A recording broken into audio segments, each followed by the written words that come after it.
We're taught in school that World War I started with 2 bullets fired in Sarajevo. We're told it was a tragic accident of alliances, a chain reaction that no one truly wanted. But that is the version of history written for children. It is the version that ignores the cold, hard economics of empire. If you want to understand why millions of men died in the trenches and why the map of the Middle East looks the way it does today, you have to look past the assassination of an archduke. You have to look at a map of the world in the year 1900 and find the one thing that terrified the British Empire more than any army or navy. It was not a weapon of mass destruction, it was a train line. This is the story of the Berlin-Baghdad Railway. It is the story of an iron road that promised to connect the heart of industrial Europe to the vast oil fields of the East, effectively bypassing the British stranglehold on global trade. It is the story of how the Ottoman Empire tried to escape the financial slavery of London and Paris, only to walk straight into a strategic trap that would destroy it completely. To understand this tragedy, we must first understand the world as it existed at the turn of the 20th century. The British Empire was the undisputed master of the globe, but its power rested on a very fragile geography, a geography that was about to be challenged by a line of steel.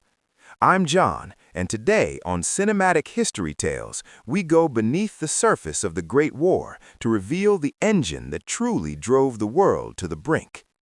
To understand the magnitude of this railway, we must first look at the pillars of the British Empire. In 1900, British power rested on the Royal Navy and the Suez Canal. The Suez was more than just a waterway, it was the jugular vein of the British system. It was the only way to quickly reach India, the source of Britain's immense wealth and prestige. As long as Britain controlled the waves and the canal, they controlled the flow of time and money. Every merchant from Berlin or trader from Moscow had to play by British rules, navigate through British checkpoints, and pay fees into British banks.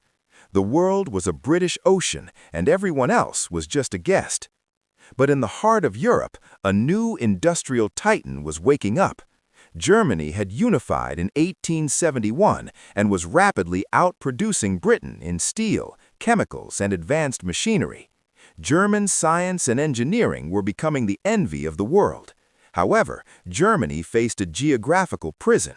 They were surrounded by rivals on land and blocked by the British fleet at sea. They had no massive overseas colonies for cheap raw materials. Germany was a giant in a cage, and the only way out was to look east toward a crumbling power that still held the keys to the ancient world. The Ottoman Empire, once the terror of Europe, was by this time a shadow of its former self. Known as the sick man of Europe, it was suffocating under a mountain of debt. In 1881, the empire had effectively surrendered its sovereignty to European bankers. The Ottoman Public Debt Administration was a group of foreign creditors who literally collected the taxes of the Turkish people. Every time a farmer sold his crops, the profit went to London or Paris. Sultan Abdul Hamid II was a man under siege. He knew his empire was being liquidated piece by piece. He needed a way to modernize his infrastructure and move his armies across his vast deserts without relying on the very nations that were colonizing him from within. This is where German ambition and Ottoman desperation met a perfect strategic alliance. The German Kaiser, Wilhelm II, proposed a plan of staggering scale, an overland railway connecting Berlin to Constantinople and then stretching all the way to Baghdad and the Persian Gulf. For the Sultan, this was a lifeline, a way to unite his fractured lands and defend his borders. For the Kaiser, it was a masterstroke. A train from Berlin to Baghdad would allow German goods and troops to reach the Indian Ocean in a matter of days, completely bypassing the Suez Canal and the British Royal Navy. It was a land bridge that made the British fleet irrelevant. The engineering required for this project was a miracle of the age. German engineers and Ottoman laborers had to blast through the massive Taurus Mountains, bridge ancient rivers, and lay thousands of miles of track across some of the most inhospitable deserts on Earth. As the iron rails crept further east, a deep sense of panic began to settle in London.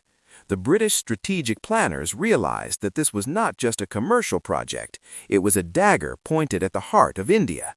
If German locomotives could reach the Persian Gulf, the British monopoly on global trade would collapse overnight. But the threat went deeper than trade. As the 20th century dawned, a new liquid gold was becoming the most valuable resource on the planet, petroleum. The British Navy was in the process of switching from coal to oil, a move that would make their ships faster and more efficient. But Britain had no oil of its own. Geologists were beginning to suspect that the very land the Baghdad Railway was crossing, Mesopotamia, was sitting on an ocean of oil. Crucially, the Germans had secured the mineral rights for 20 kilometers on either side of the track. If the railway was finished, Germany would not only control the trade route, but they would also control the fuel of the future. Treaties with the Sheikh of Kuwait, effectively blocking the railway from reaching the sea. They used their global media influence to portray the project as a tool of German tyranny. They used the City of London to block financing, hoping the project would die from a lack of capital. But the Germans and Ottomans kept building. By 1914, the tracks were nearing completion, and the strategic tension had reached a breaking point. This is the true context of the summer of 1914. The Great War was not a spontaneous accident. It was a violent resolution to an economic and geographic struggle. The alliance between Britain, France, and Russia, the Triple Entente, was designed to encircle Germany and prevent its land-based expansion. When the war erupted, the British military's first major move was not to the trenches of France, but to the shores of the Persian Gulf. As soon as hostilities began, a British expeditionary force landed in Basra. Their mission was clear: secure the oil fields and the path of the unfinished railway. The war in the Middle East was a brutal, forgotten chapter of the conflict. While millions died in the mud of the Western Front, thousands more perished from heat stroke and disease in the Mesopotamian desert. The Ottoman Empire's inability to finish the railway in time proved to be its undoing. There were still gaps in the mountain tunnels, forcing supplies from Germany to be unloaded and transported by camel before being reloaded onto trains. This bottleneck strangled the Ottoman defense. If the railway had been operational just a few years earlier, the British might have been pushed out of the region entirely. As the war raged, the victors were already carving up the map. In 1916, two men, Mark Sykes and François Picot, sat in a room with a map and a pencil. They drew the borders of the modern Middle East with a total disregard for the people who lived there. But if you overlay their map with the map of the Baghdad Railway, the truth becomes obvious. The borders were drawn to ensure that the oil fields and the transport corridors remained under British and French control. They created artificial states like Iraq and Jordan, not to foster democracy, but to act as transit zones for Western interests. The betrayal of the local populations was absolute. The Arabs, who had been promised independence in exchange for revolting against the Ottomans, found themselves under a new kind of colonial rule. The railway that was meant to bring modernization instead was used to facilitate extraction.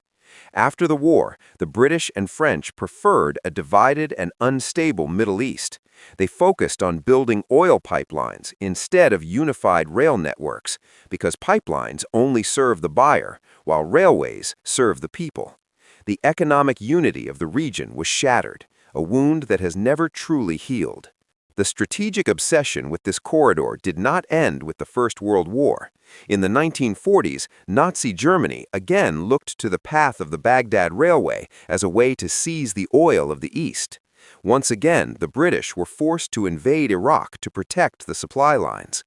During the Cold War, the United States inherited this British fear, viewing the Middle East not as a collection of nations, but as a strategic choke point that must be kept out of the hands of any rival power. The wars in Iraq, the tensions with Iran, and the instability in Turkey are all echoes of this same century-old struggle. Now we stand in the 21st century, and the parallels are impossible to ignore. A new industrial power has risen in the East.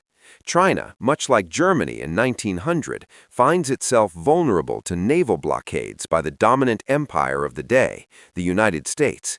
In response, China has launched the Belt and Road Initiative, a project so massive it makes the Baghdad Railway look like a toy.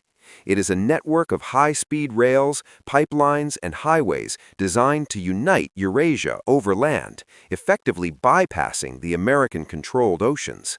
The reaction from the West has been almost identical to the British reaction in 1900. We see headlines about debt traps, accusations of supporting authoritarianism, and strategic moves to block Chinese infrastructure. The language of diplomacy has changed, but the geography of power remains the same. The world is once again watching a struggle between sea power and land power, between those who control the waves and those who seek to build bridges across the continents. The story of the Berlin-Baghdad Railway is a warning from history. It shows us that infrastructure is never just about transport. A road or a rail line is a weapon. It is a tool for changing the balance of power. The tragedy of the Ottoman Empire was that it tried to use the rivalry of the great powers to save itself, only to be crushed in the middle. Today, many developing nations face that same impossible choice, caught between the old empire and the new. As we look at the chaos in the modern Middle East, we must remember that the lines in the sand were not drawn by accident. They were drawn to stop a train. The wars we fight today and the prices we pay at the pump are the direct result of a business deal that went wrong over 100 years ago. The engine of history is still running on those same tracks. I'm John, and this has been Cinematic History Tales. Subscribe now to stay ahead of the curve, because those who do not understand the patterns of the past are doomed to be caught in the gears of the future. I'll be reading your comments. Do you see the ghost of the Baghdad Railway in today's headlines? Let's discuss it below. Until next time, keep your eyes on the map.